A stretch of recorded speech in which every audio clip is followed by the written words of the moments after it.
Imagine discovering that the universe has corners, and that something lives in them.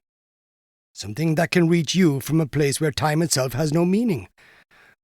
Welcome back, brave listener, to Timeless Terrors number 186, Frank Belknap Long's The Hounds of Tindalos. Tonight we're stepping beyond the familiar boundaries of space and time, into a nightmare where strange angles may open doors that were never meant to be opened. Now, let's step beyond the angles.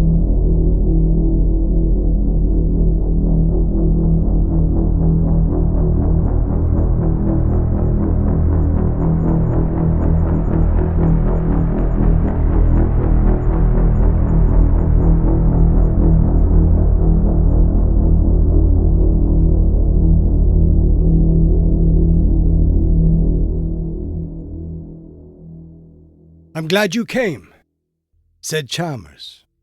He was sitting by the window and his face was very pale. Two tall candles guttered at his elbow and cast a sickly amber light over his long nose and slightly receding chin. Chalmers would have nothing modern about his apartment.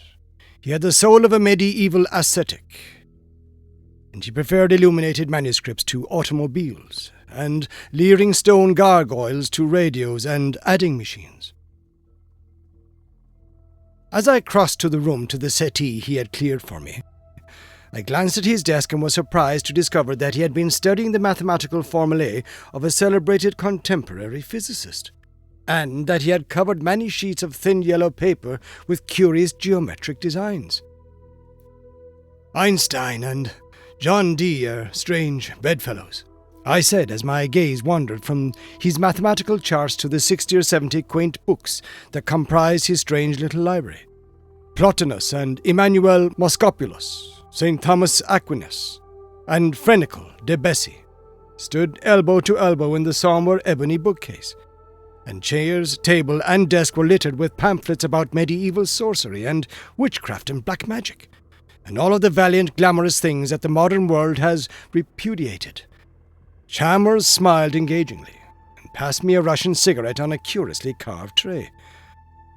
"We are just discovering now," he said, "that the old alchemists and sorcerers were 2/3 right, and that your modern biologist and materialist is 9/10 wrong."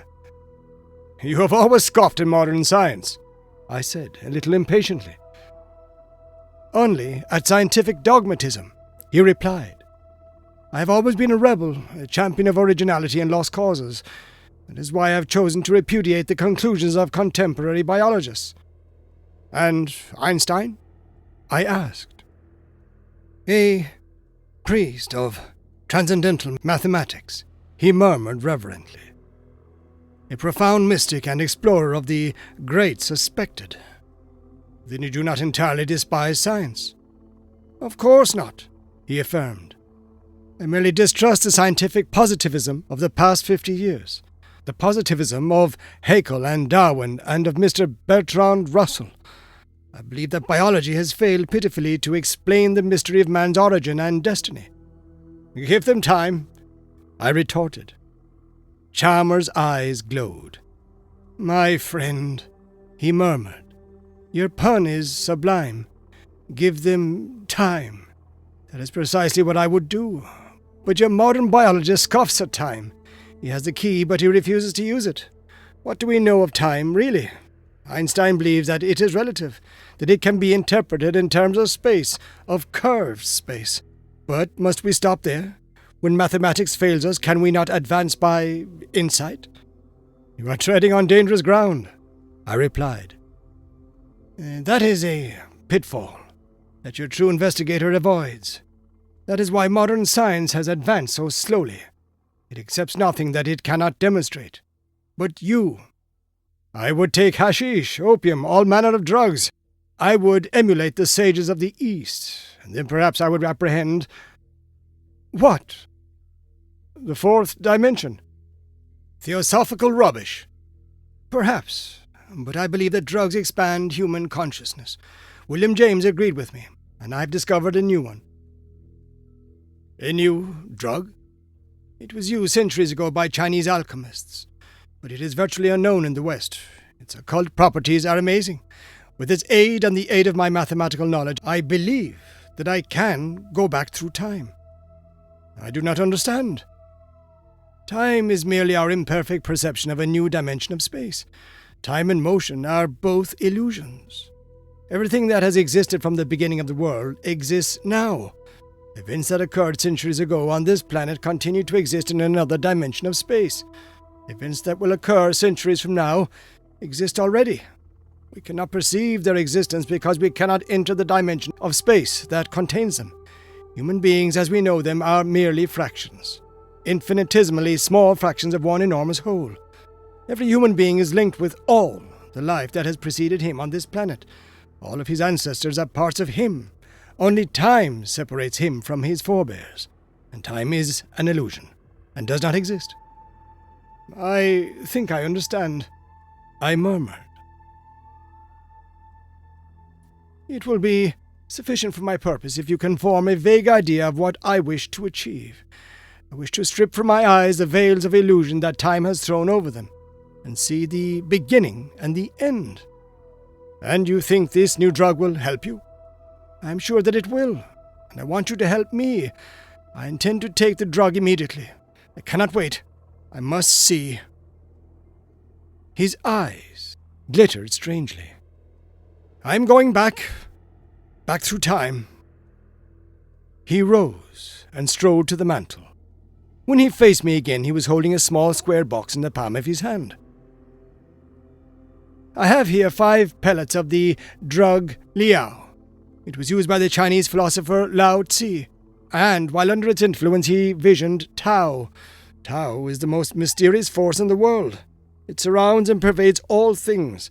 It contains the visible universe and everything that we call reality.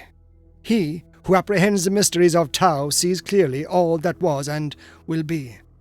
Rubbish, I retorted.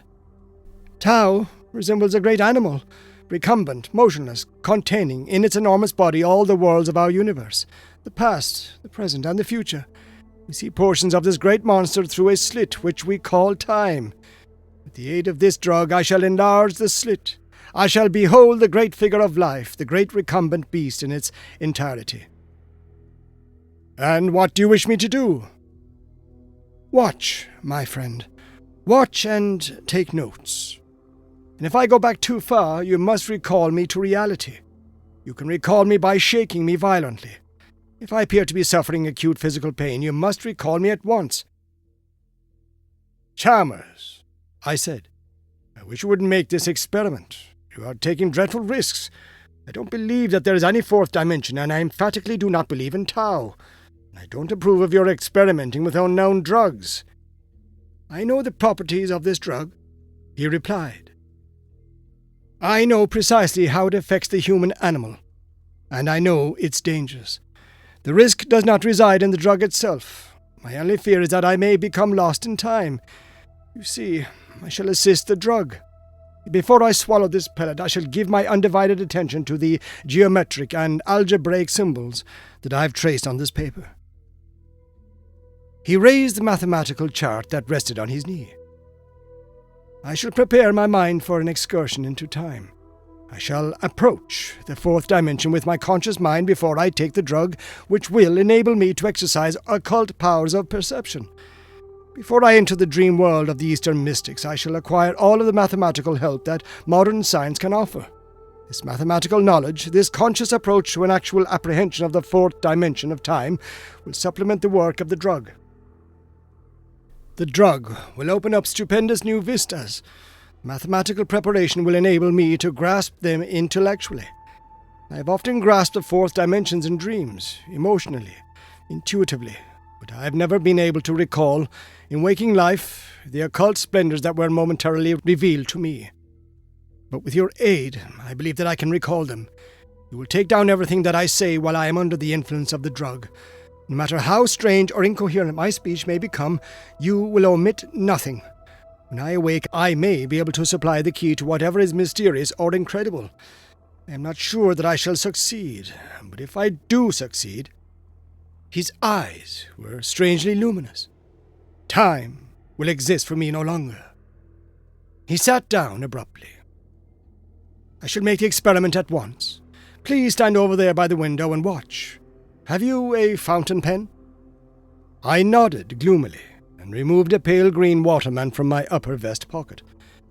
And a pad, Frank? I groaned and produced a memorandum book. I emphatically disapprove of this experiment, I muttered. You're taking a frightful risk. Don't be an asinine old woman, he admonished. Nothing that you can say will induce me to stop now. I entreat you to remain silent while I study these charts. He raised the charts and studied them intently. I watched the clock on the mantel as it ticked out the seconds, and a curious dread clutched at my heart so that I choked. Suddenly the clock stopped ticking, and exactly at that moment, Chalmers swallowed the drug. I rose quickly and moved toward him, but his eyes implored me not to interfere.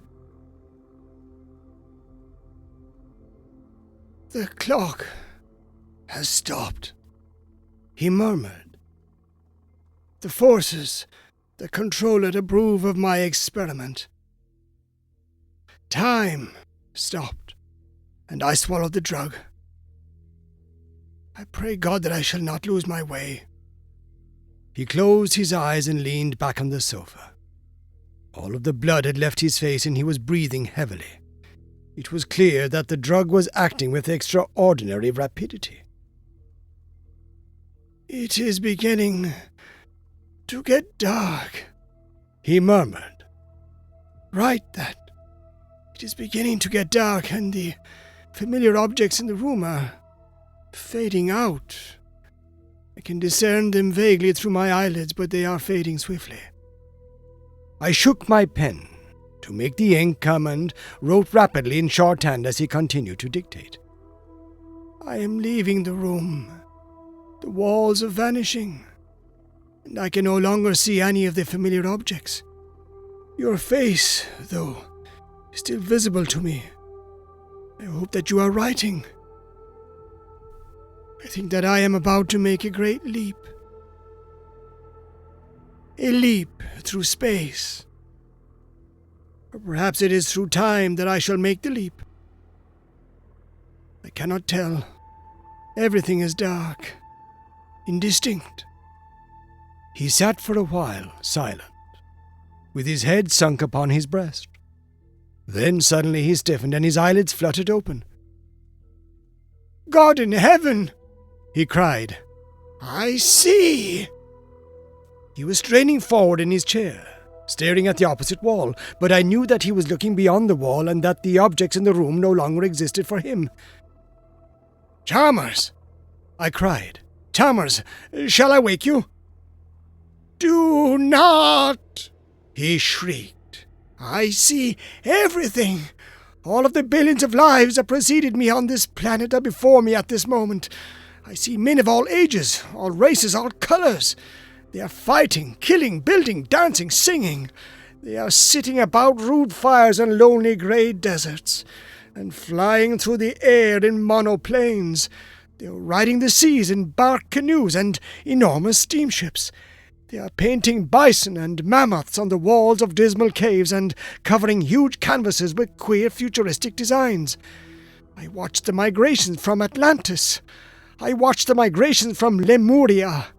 I see the elder races, a strange horde of black dwarfs, overwhelming Asia and the Neanderthalers, with lowered heads and bent knees ranging obscenely across Europe.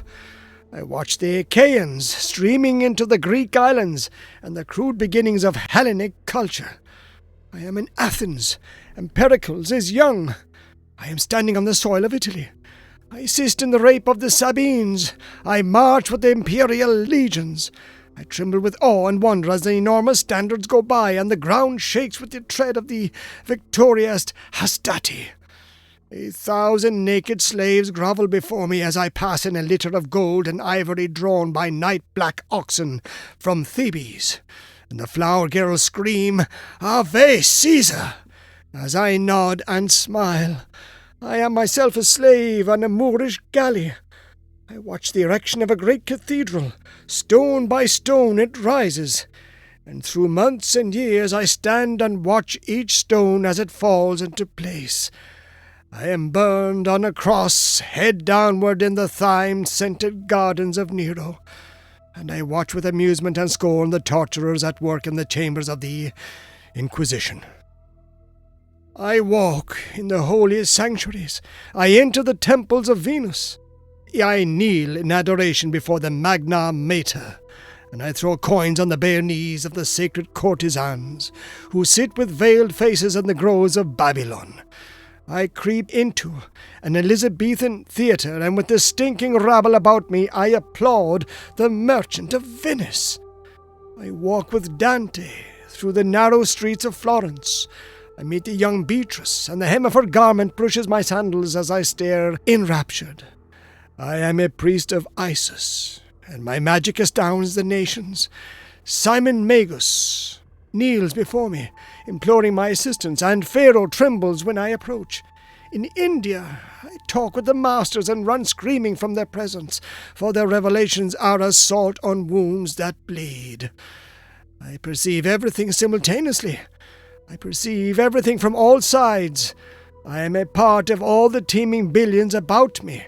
I exist in all men, and all men exist in me. I perceive the whole of human history in a single instant, the past and the present. By simply straining, I can see farther and farther back. Now I am going back through strange curves and angles. Angles and curves multiply about me. I perceive great segments of time through curves. There is curved time and angular time. The beings that exist in angular time cannot enter curved time. It is very strange. I am going back and back. Man has disappeared from the earth. Gigantic reptiles crouch beneath enormous palms and swim through the loathly black waters of dismal lakes. Now the reptiles have disappeared. No animals remain upon the land, but beneath the waters, plainly visible to me, dark forms move slowly over the rotting vegetation. The forms are becoming simpler and simpler. Now they are single cells. All about me there are angles, strange angles, that have no counterparts on the earth. I am desperately afraid. There is an abyss of being which man has never fathomed. I stared. Chalmers had risen to his feet, and he was gesticulating helplessly with his arms. I am passing through unearthly angles. I am approaching, the burning horror of it. Chalmers, I cried, do you wish me to interfere? He brought his right hand quickly before his face, as though to shut out a vision unspeakable. Not yet, he cried. I will go on. I will see what lies beyond. A cold sweat streamed from his forehead, and his shoulders jerked spasmodically. Beyond life, there are... His face grew ashen with terror. Things that I cannot distinguish. They move slowly through angles. They have no bodies, and they move slowly through outrageous angles. It was then that I became aware of the odor in the room. It was a pungent, indescribable odor, so nauseous that I could scarcely endure it. I stepped quickly to the window and threw it open. When I returned to Chalmers and looked into his eyes, I nearly fainted. I think they have scented me, he shrieked. They are slowly turning toward me. He was trembling horribly. For a moment he clawed at the air with his hands. Then his legs gave way beneath him, and he fell forward on his face, slobbering and moaning. I watched him in silence as he dragged himself across the floor. He was no longer a man. His teeth were bared, and saliva dripped from the corners of his mouth. Chalmers! I cried. Chalmers, stop it! Stop it! Do you hear? As if in reply to my appeal, he commenced to utter hoarse, convulsive sounds, which resembled nothing so much as the barking of a dog, and began a sort of hideous writhing in a circle about the room. I bent and seized him by the shoulders. Violently, desperately, I shook him. He turned his head and snapped at my wrist. I was sick with horror, but I dared not release him for fear that he would destroy himself in a paroxysm of rage. "Chalmers," I muttered, "you must stop that. There is nothing in this room that can harm you. Do you understand?" I continued to shake and admonish him, and gradually the madness died out of his face. Shivering convulsively, he crumpled into a grotesque heap on the Chinese rug. I carried him to the sofa and deposited him upon it. His features were twisted in pain, and I knew that he was still struggling dumbly to escape from abominable memories. "Whiskey," he muttered. "You'll find a flask in the cabinet by the window, upper left-hand drawer." When I handed him the flask, his fingers tightened about it until the knuckles showed blue. "They nearly got me," he gasped. He drained the stimulant in immoderate gulps, and gradually the color crept back into his face. "That drug was the very devil," I murmured. "It wasn't the drug," he moaned. His eyes no longer glared insanely, but he still wore the look of a lost soul. "They scented me in time," he moaned. "I went too far." "What were they like?" I said to humor him. He leaned forward and gripped my arm. He was shivering horribly. "No word in our language can describe them," he spoke in a hoarse whisper. "They are symbolized vaguely in the myth of the fall, and in an obscene form which is occasionally found engraven on ancient tablets. The Greeks had a name for them, which veiled their essential foulness. The tree, the snake, and the apple, these are the vague symbols of a most awful mystery." His voice had risen to a scream. "Frank! Frank! A terrible and unspeakable deed was done in the beginning. Before time, the deed, and from the deed." He had risen and was hysterically pacing the room. "The seeds of the deed move through angles in dim recesses of time. They are hungry and athirst." "Chalmers," I pleaded to quiet him, "we are living in the third decade of the 20th century. "They are lean and athirst," he shrieked. "The Hounds of Tindalos." "Chalmers, shall I phone for a physician?" "A physician cannot help me now. They are horrors of the soul. And yet—" He hid his face in his hands and groaned. "They are real, Frank. I saw them for a ghastly moment. For a moment I stood on the other side. I stood on the pale grey shores beyond time and space. In an awful light that was not light, in a silence that shrieked, I saw them. All the evil in the universe was concentrated in their lean, hungry bodies. Or had they bodies? I saw them only for a moment. I cannot be certain. But I heard them breathe. Indescribably for a moment I felt their breath upon my face. They turned toward me and I fled screaming. In a single moment I fled screaming through time. I fled down quintillions of years. But they scented me. Men awake in them cosmic horrors. We have escaped momentarily from the foulness that rings them round. They thirst for that in us which is clean, which emerged from the deed without stain. There is a part of us which did not partake in the deed, and that they hate. But do not imagine that they are literally, prosaically evil. They are beyond good and evil as we know it. They are that which in the beginning fell away from cleanliness. Through the deed they became bodies of death, receptacles of all foulness. But they are not evil in our sense, because in the spheres through which they move there is no thought, no morals, no right or wrong as we understand it. There is merely the pure and the foul. The foul expresses itself through angles, the impure through curves.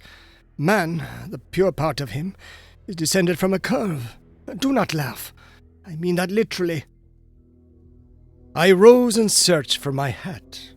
"I'm dreadfully sorry for you, Chalmers," I said, as I walked toward the door. "But I don't intend to stay and listen to such gibberish.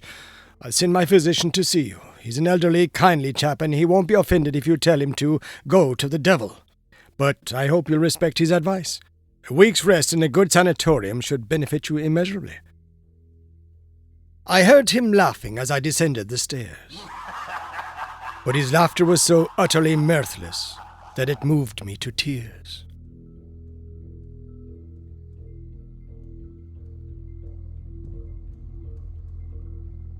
Two.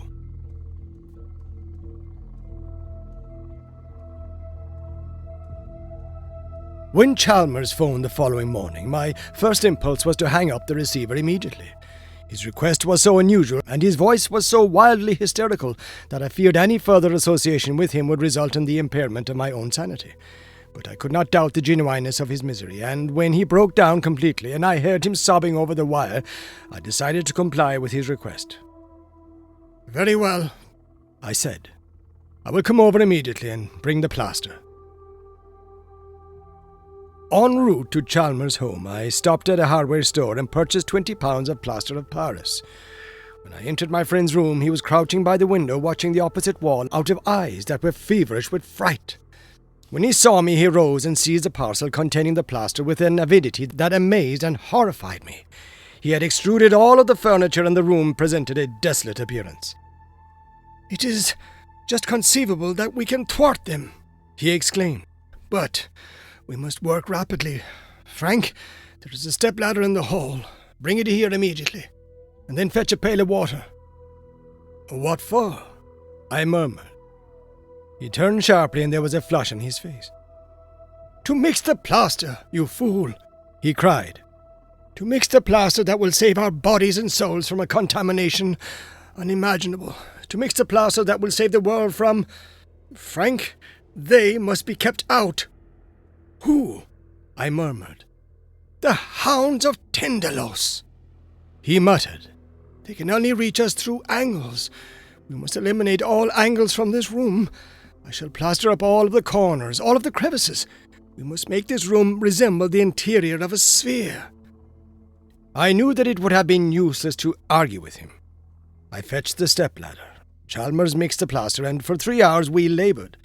We filled in the 4 corners of the wall and the intersections of the floor, and the wall and ceiling, and we rounded the sharp angles of the window seat. "I shall remain in this room until they return in time," he affirmed when our task was completed. "They discover that the scent leads through curves, they will return. They will return ravenous and snarling and unsatisfied to the foulness that was in the beginning, before time, beyond space." He nodded graciously and lit a cigarette. "It was good of you to help," he said. "Will you not see a physician, Chalmers?" I pleaded. "Perhaps tomorrow," he murmured. "But now I must watch and wait." "Wait for what?" I urged. Chalmers smiled wanly. "I know that you think me insane," he said. "You have a shrewd but prosaic mind, and you cannot conceive of an entity that does not depend for its existence on force and matter. But did it ever occur to you, my friend, that force and matter are merely the barriers to perception, imposed by time and space? When one knows, as I do, that time and space are identical and that they are both deceptive because they are merely imperfect manifestations of a higher reality, one no longer seeks in the visible world for an explanation of the mystery and terror of being." I rose and walked toward the door. "Forgive me," he cried. "I did not mean to offend you. You have a superlative intellect, but I have a superhuman one. It is only natural that I should be aware of your limitations." "Phone if you need me," I said, and descended the stairs 2 steps at a time. "I'll send my physician over at once," I muttered to myself. "He's a hopeless maniac, and heaven knows what will happen if someone doesn't take charge of him immediately."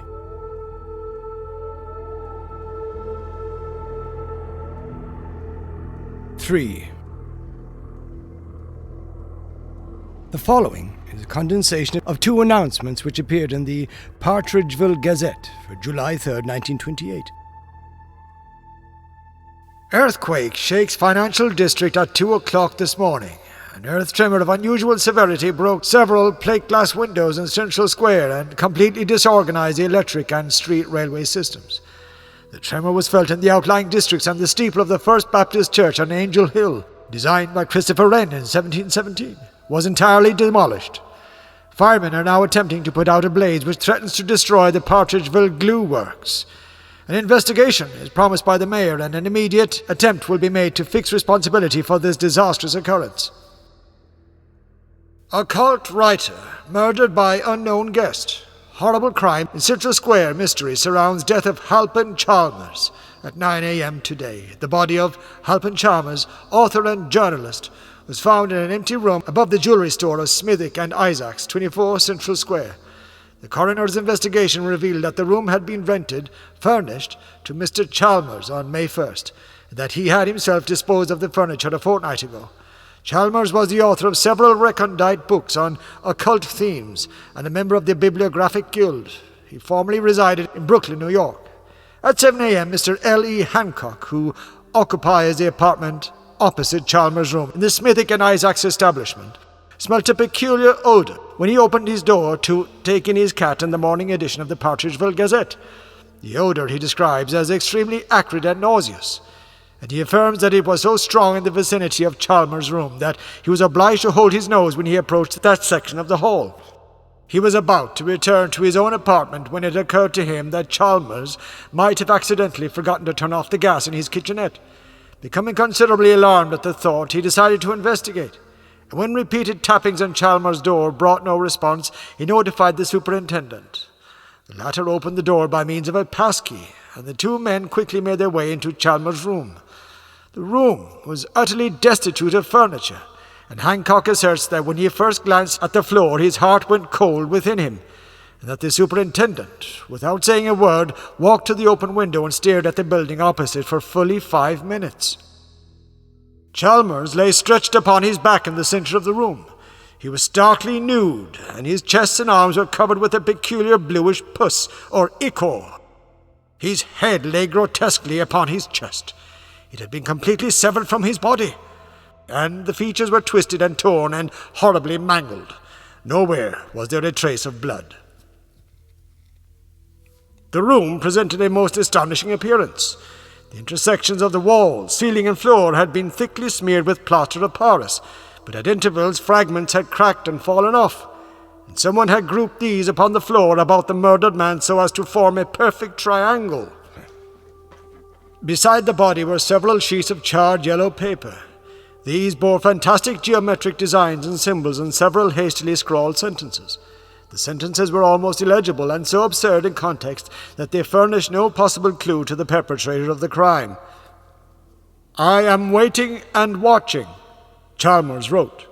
"I sit by the window and watch walls and ceiling. I do not believe they can reach me, but I must be aware of the doors. Perhaps they can help them break through. The satyrs will help, and they can advance through the scarlet circles. The Greeks knew a way of preventing that. It is a great pity that we have forgotten so much." On another sheet of paper, the most badly charred of the 7 or 8 fragments found by Detective Sergeant Douglas of the Partridgeville Reserve, was scrawled the following: "Good God, the plaster is falling. A terrific shock has loosened the plaster, and it is falling. An earthquake, perhaps. I never could have anticipated this. It is growing dark in the room. I must phone Frank.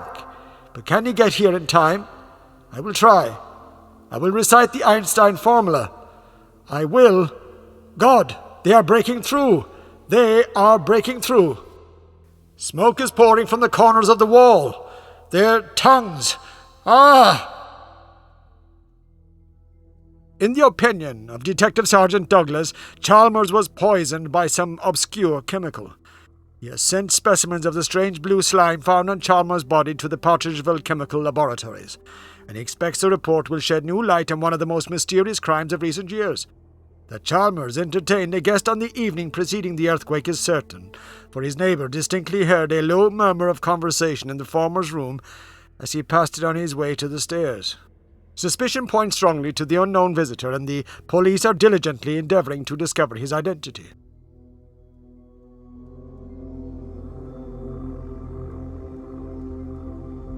"4.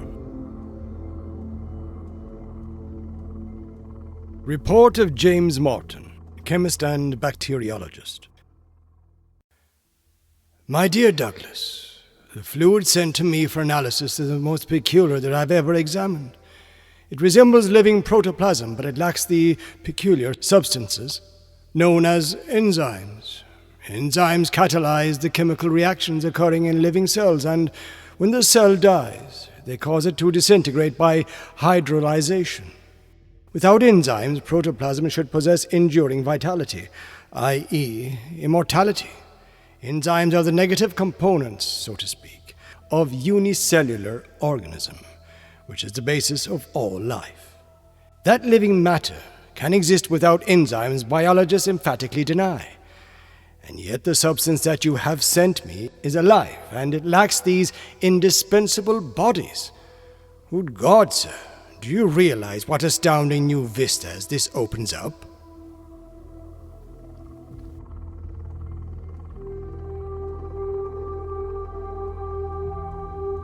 Five. Excerpt from The Secret Watchers by the late Halpin Chalmers. What if, parallel to the life we know, there is another life that does not die, which lacks the elements that destroy our life? Perhaps in another dimension there is a different force from that which generates our life. Perhaps this force emits energy, or something similar to energy, which passes from the unknown dimension where it is and creates a new form of cell life in our dimension. No one knows that such new cell life does exist in our dimension. But I have seen its manifestations. I have talked with them. In my room at night I have talked with the duals, and in dreams I have seen their maker. I have stood on the dim shore beyond time and matter and seen it. It moves through strange curves and outrageous angles. Some day I shall travel in time and meet it, face to face.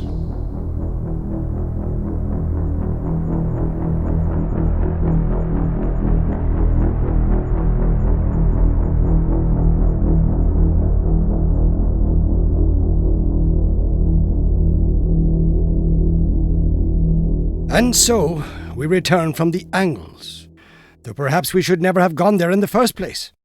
That was Frank Belknap Long's The Hounds of Tindalos, right here on Timeless Terrors number 186. If you enjoyed tonight's journey into cosmic horror and weird fiction, then join me again for another descent into the unknown. Until we meet again. And remember, some angles are nothing but illusions.